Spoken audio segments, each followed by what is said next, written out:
जय जय रघुवीर समर्थ.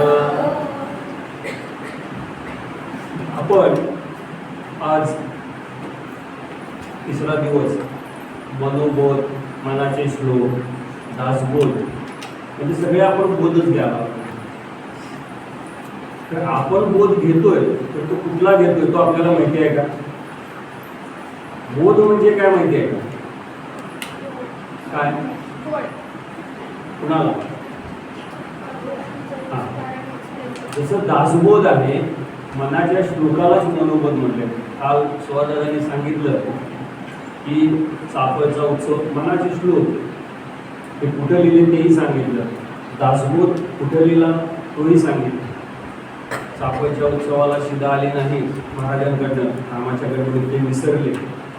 आणि जसं त्यांनी ते आग्र्याला दिल्लीला बघितलं होतं, तो मौलवी म्हणत जात होते, तसं आपण काय केलं तर त्यांनी मग ते आणि कल्याण स्वामी हे दोघं मिळून एका रात्रीमध्ये 205 हे मनाचे श्लोक लिहिले. आणि त्यांच्या मनात आले की बाबा आपण हे भिक्षा मागावी, कारण लोक तर उत्सवाला भरपूर येणार आहेत. मग भिक्षा जर आपल्याकडं जर अन्न नसेल, शिदा नसेल, तर या 1000, 2000, 3000 लोक येणार, त्यांची व्यवस्था आपण कशी करणार? म्हणून त्यांनी रामरायालाच विनवणी केली आणि त्याच्यामध्ये त्यांनी मनाचे श्लोक लिहिले. आणि ते मनाचे श्लोक लिहिल्याने त्यांनी ती भिक्षा मागायला चालू केली. तुम्हाला माहिती आहे का भिक्षा आणि भीक मधला फरक काय आहे? भिक्षा म्हणजे काय आणि भीक म्हणजे काय?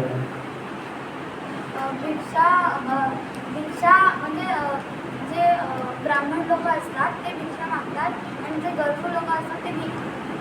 ब्राह्मण पण गरजू असू शकतो, त्याला भूक लागली, त्याला मिळालं नाही तर तो काहीतरी मागणारच ना. आता आपण आपल्याला जरी पण खायला मिळालं तर आपण काय म्हणू, बाबा घरीच काय मिळत नाही तर गावाचं बघू देऊ. भीक मागणे म्हणजे काही लोक उरलेलं खाणे देतात, पण भिक्षा मागताना तांदूळ, रवा असं सगळं वापरून हा एक समज आहे की भिक्षा मागायची. हा भिक्षा बरोबर मागितली जाते आणि ती रस्त्यावर बरोबर ताई. भिक्षा वगैरे घेताना आपण तांदूळ वगैरे शिजवून घेत नाही, ते आपण तसेच घेतो. पण भिक्षा जे असतं ते तयार केलेलं असतं. भिक्षा म्हणजे आपण एक त्याचा आहे, भिक्षा मागायची म्हणजे काही त्याला नियम आहे. भीक मागायला नियम काहीच नाही. कुणालाही दिसलं, काही दिसलं, सिग्नल असू दे, घर असू दे, कोणी भेटलं, हात लावला त्याला भीक. भिक्षा मागायला नियम म्हणजे त्यावेळेचे नियम असे होते की 5 घर भिक्षा मागायची. जे दिल ते त्या झोळीत घ्यायचं, नंतर ते नदीत जाऊन बुडवायचं, सुचिरभूत करायचं, ते आपल्या घरात आणून ते आपण खायचं. 5 घरापैकी जर 3 घरांनी दिली नाही तर 6व्या घरात जायचं नाही. 5 घरं म्हणजे 5 घरं जे देतील ते घ्यायचं आणि आपण आपलं दिनचर्या करायचं.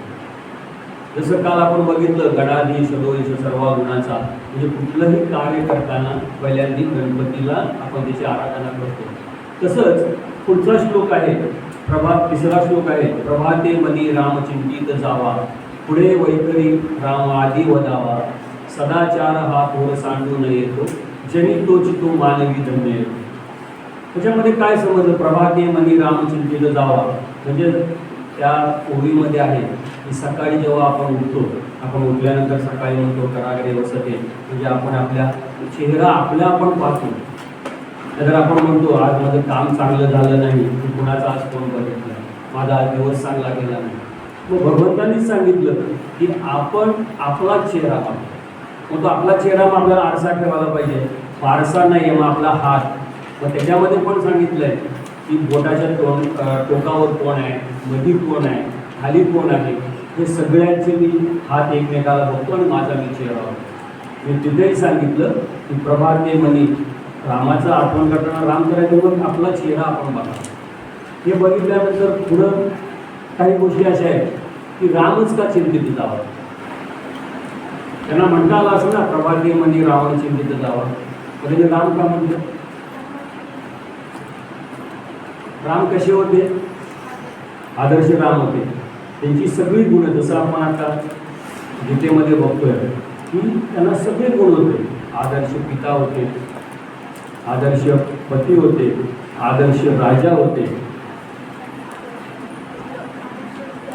विद्यार्थी होते, आदर्श मुलगा पण होते, भाऊ पण होता. म्हणजे ह्या सगळ्यांचंच म्हणून रामाचं म्हणतं की प्रभातेमध्ये रामचिंतित जावं. म्हणजे रामासारखं आपल्याला आपलं जीवन जगायचं.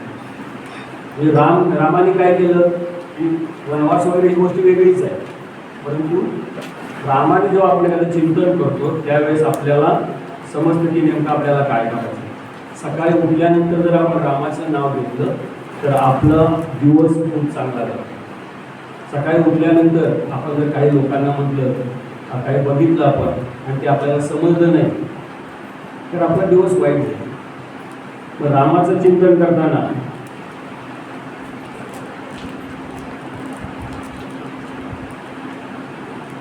रामाचं चिंतन आपण करायचं. आपण काय करतो सकाळी उठल्यानंतर?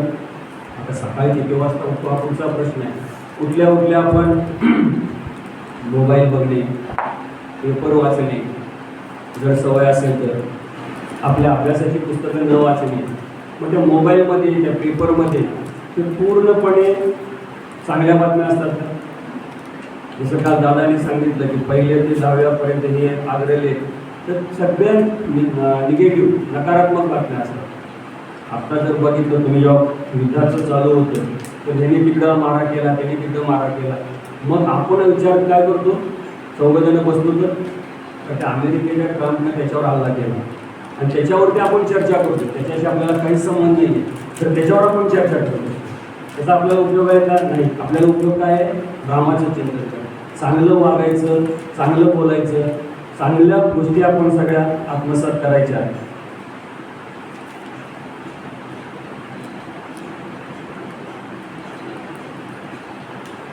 रामाचं चिंतन झालं म्हणून प्रभातेमनी रामचिंतित जावं.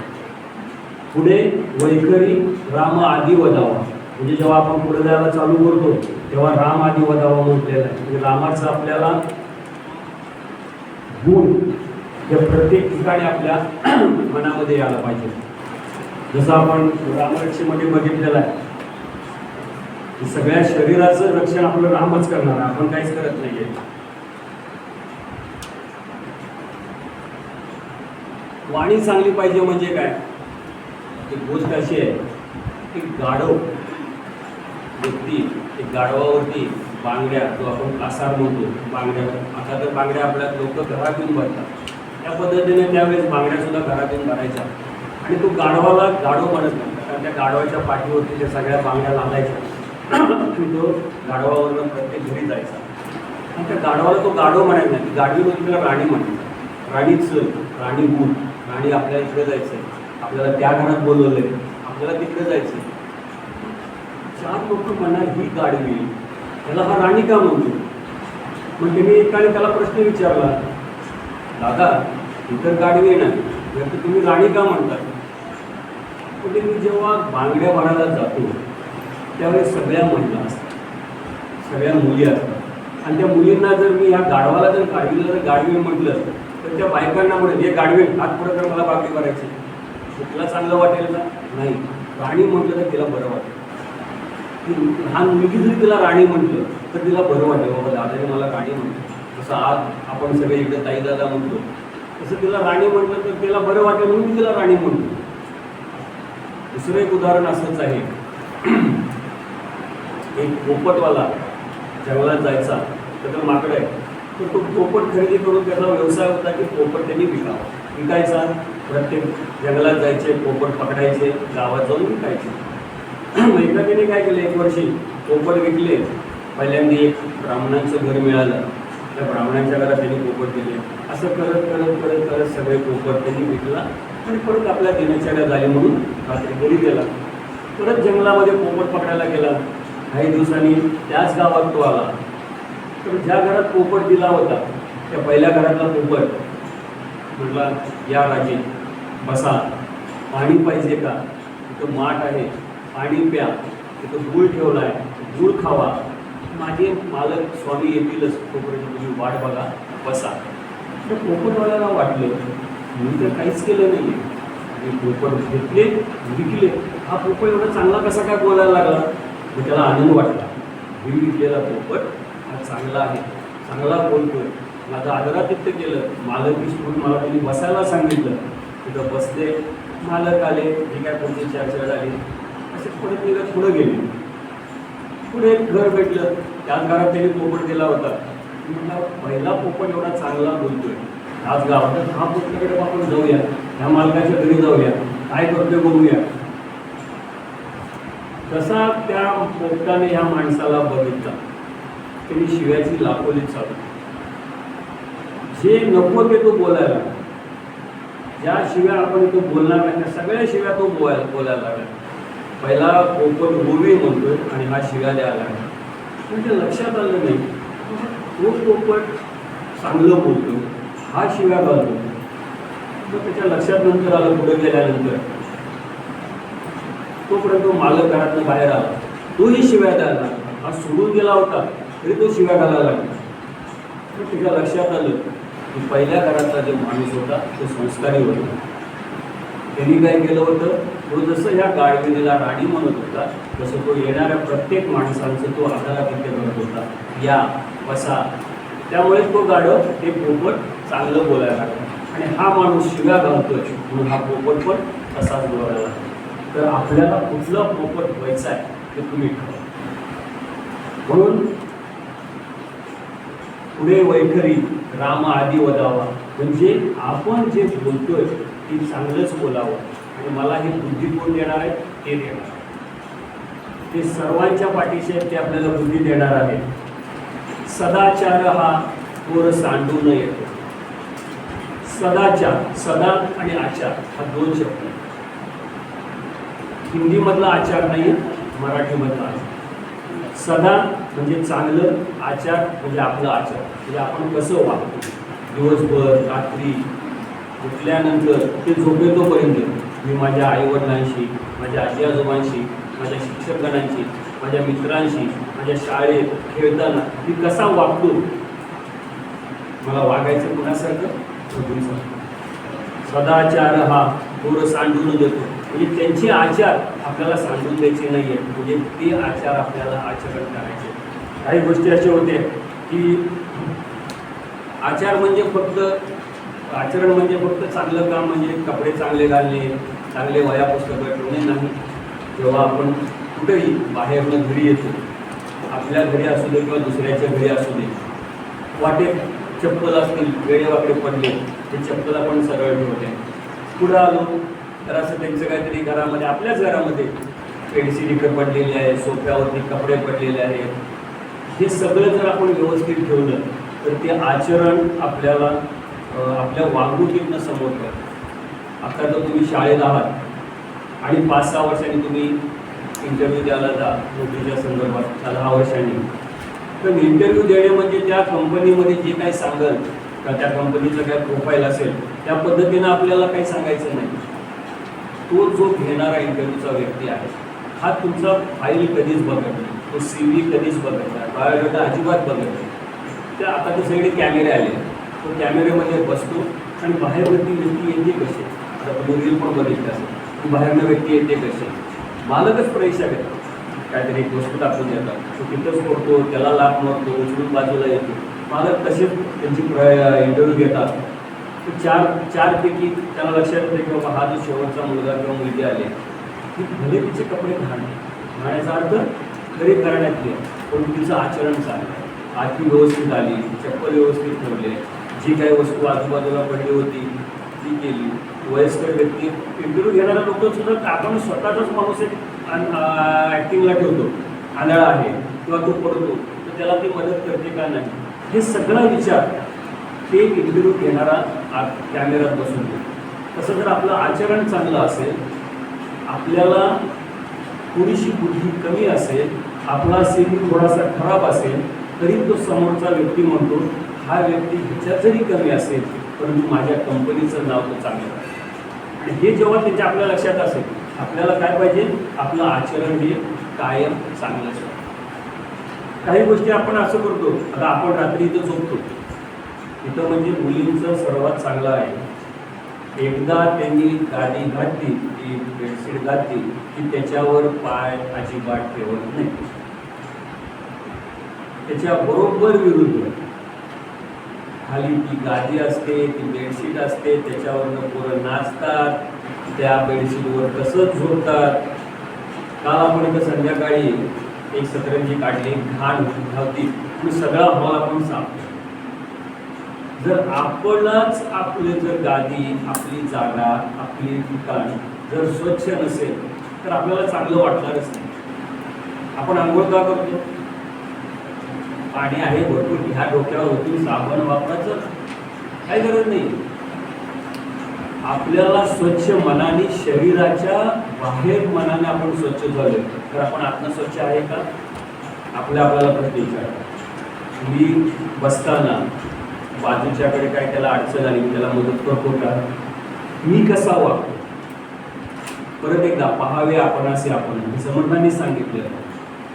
आपलं वागणं हे सदाच्या सारखं वाटलं पाहिजे, लोकांना वाटलं पाहिजे की हा मुलगा शिबिरातनं आलाय, त्याच्यात काहीतरी बदल झालाय 7 दिवसामध्ये.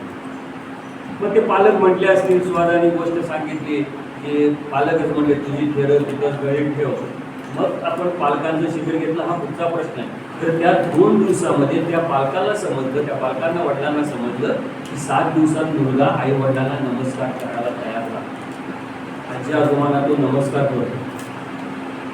आज आपण खेडेगावात जर असेल तर गुड मॉर्निंग कधीच म्हणत, ते रामराम म्हणतात. एकदा जर रामरामचं आपण म्हटलं तर आपली एक माळ झाली. आपण जी माळ करतो ना, श्रीराम जयराम जय जय राम, खाली तुम्हाला माहिती नाही 108 वेळा म्हणतो, तर ते एकदा राम राम म्हटल्यानंतर आपलं एक माळ झाली. ते कसं तेही सांगतो की आपली जी वर्णमाला आहे, अ आ इ उ, हे रा आहे हा 25वा शब्द आहे, आणि म आहे हा 29वा आहे. 25 आणि 29 54 झाले. एकदा राम म्हटलं की 54 झालं, दुसऱ्यांदा राम म्हटलं की 54 झालं. 54 अधिक 54 108. माळ आपण 108 माळ्यांचीच करतो. तसं रामराम खेड्यातले लोक अजूनही रामराम म्हणतात, गुड मॉर्निंग कधीच म्हणत नाही. मग बाकीचं असेल बाबा, जे गुरुदेव जे त्यांचे पंथांचे असतील ते म्हणतील तर रामराम हा कायम म्हणतो. आणि रामराम म्हटलं ना की समोरच्या व्यक्तीला आपुलकी वाटते, बाबा हा आपलाच माणूस. नाहीतर मग काय राम्या काय श्याम्या, त्याला काही मतलब नाही. तर आपलं आचरण हे सदाचार हा आपला चांगलाच असला पाहिजे. आणि जनी तो चितो मानवी धन्य होतो. ह्या एका ओळीमध्ये आपल्याला संपूर्ण धन्यता मिळते. म्हणजे उदाहरणार्थ आपण जसं वागतो समोरची व्यक्ती आपल्याला बघते आणि ती व्यक्ती म्हणते की बाबा हे आचरण आहे, हे त्यांनी जे काम केलेलं आहे. मांडी घालून तो बसलेला होता, घरामध्ये कसंही सोफ्यावर बसला होता. सोफ्यावर बसताना आपण कसं बसतो ते आपलं आपण आठवा. एक पाय एका ठिकाणी, दुसरा पाय एका ठिकाणी, डोकं एका ठिकाणी. म्हणजे आज तर मी फोटो काढला होता काल, जेवायला कसं बसावं हे सुद्धा आम्हाला 1 तासभर घ्यायला लागला. वाढायचं कसं हा पुढचा प्रश्न आहे, कसं जेवावं त्याचा एक क्लास घ्यायला लागला, त्याचे प्रात्यक्षिक घ्यायला. आपण बसतो कुठे, आपलं ताट कुठे आहे. जर आपण इकडनं असं ताट एका ठिकाणी, आपण एका ठिकाणी, आपला चेहरा एका ठिकाणी आणि बोलतोय चौथ्या ठिकाणी. हा फोटो मी काल काढला होता, कोणाचा आहे मी सांगणार नाही, पण तो फोटो माझ्याकडे आहे. की आपण जिथं बसतोय, ज्या ठिकाणी बसतोय, आपलं आचरणच लोकांना समजायला पाहिजे की आपण काय करतो. आज आचरण करताना आपल्या वागण्यातलं समाज जर आपण व्यवस्थित वागलो तर आपलं जीवन हे धन्य होतं. धन्य कसं होतं?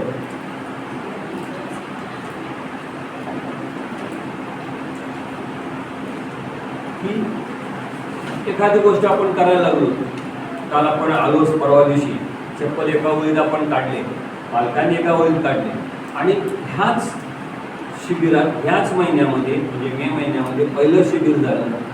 तिकडले व्यवस्थापक मला आल्याने म्हटले, दादा तुमच्या पालकांना आणि मुलांना सांगा की चप्पल बाजूला काढा, कारण मागच्या वेळेच्या शिबिरामध्ये संपूर्ण चप्पल जिथं आपण आलेले आहेत तिथं पडले आणि आपल्या मी कुणालाही सांगितलेलं नाही, फक्त पालकांना सांगत होतो मुलं आहेत चप्पल आत काढा, तुमची चप्पल तिथं काढा आणि फक्त आत प्रवेश करा. परत मला कुणालाही सांगायला लागलं नाही. हे सगळे चप्पल तुम्ही सर्वांनी जसं सांगितलं कसं बघितलं तसं केलं. म्हणजे काय केलं तुम्ही, जे बघितलं जे तुम्हाला दिसलं बाबा इथं चप्पल नाही आहे ना, मग मला इथं काढायचं नाही, मला कुठं काढायचं आहे, मला आत काढायचं. तर त्यांना कुणाला सांगायची गरजच नाही. हे हे तुमच्यावरती तुमच्या घरी झालेले संस्कार हे आता आम्हाला इथं काढायचे. प्रत्येक वेळेला आपण आपल्या आचरणामध्ये मी जेवायला बसल्यानंतर मी काय करतो, मी कसं जेवतो, आपल्याला 2 हात आहेत. 2 हाताचं जेवताना काम हे वेगळं आहे. आता ते राईट हँड लेफ्ट हँड तुमचं जर राईट असाल लेफ्ट ती गोष्टी वेगळी आहे. खरं उजव्या हाताने जेवायचं, डावा हात तुमच्या ताटात गेला नाही पाहिजे. आमचे आजी आजोबा सांगायचे डावा हात जर चपाती मोडदा लहानपणी असताना तेवढे हात पाठीमागं बांध आणि सांग गावाला गेला. गावाला गेला म्हणजे समोर नाही आहे, हात पाठीमागं बांधून ठेवायचा. उजव्या चपाती तोडता येत नाही, आम्हाला चपाती तोडायला शिकवली. तुम्हाला शिकवली कशी मला माहिती नाही, तुम्हाला चपाती अशी तोडायची. दोन्ही हात लावायचे, गरज नाही आहे. डाव्या हाताचं काम हे फक्त पाणी पिण्यासाठी आहे. आपण उजव्या हाताने जेवतो, उजव्या हाताने पाणी पितो, काय गरज आहे. 2 हात आहेत, 2 हाताचं काम वेगळं आहे. म्हणजे आपल्या आचरणामध्ये जर आपण व्यवस्थित वागलो तर आपल्या आचरणात समोरचं कळेल की मला काय करायचं. आणि हे जर आपण व्यवस्थित केलं तरच तो माणूस त्याला धन्यता मिळते. धन्यता म्हणजे मोठी धन्यता नाही आहे, मी जे काम केलं त्या कामाचीच पावती. आता इथं बसल्यानंतर ताई पाठीमागनं म्हटली मुलींना सांगायची गरज नाही, रेष मारल्यानंतर एका ओळीत त्या बसलेल्या आहेत. आणि आपलं रेल्वे इंजिन आहे, घाटामध्ये रेल्वे कशी जाते ना ते कळतच नाही आम्हाला. मुलं मोजताना मला कळतं, मी मला उभं राहायला लागतं. 28 आहेत का 29 झाली. जर गणित मारलं पुढचे 3 गुणिले 8 8 7 7 त्रिक 21 केलं, पुढचे मध्ये 728 करताच येत नाही. तर मुली जरी 23 असेल तरी ते मोजता येतात. 8 त्रिक 24 -1 एक मुलगी कायम कमी. हे एवढ्या ओळीमध्ये बसत आपल्या आचरणामधनं आपल्याला समजतं की आपण काय करतो. एवढंच ह्या ओळीचं किंवा ह्या श्लोकाचं परत एकदा श्लोक सर्वांनी म्हणूया. ताट बसायचं आहे आणि त्या श्लोकामध्ये अर्थ काय आहे तो समजून घ्या. एकदम म्हणायचा का, मी सांगू का, येतो सगळ्यांना? हा येतो ना, मागे मागे म्हणणार एकदम. चला. प्रभाते मणिरा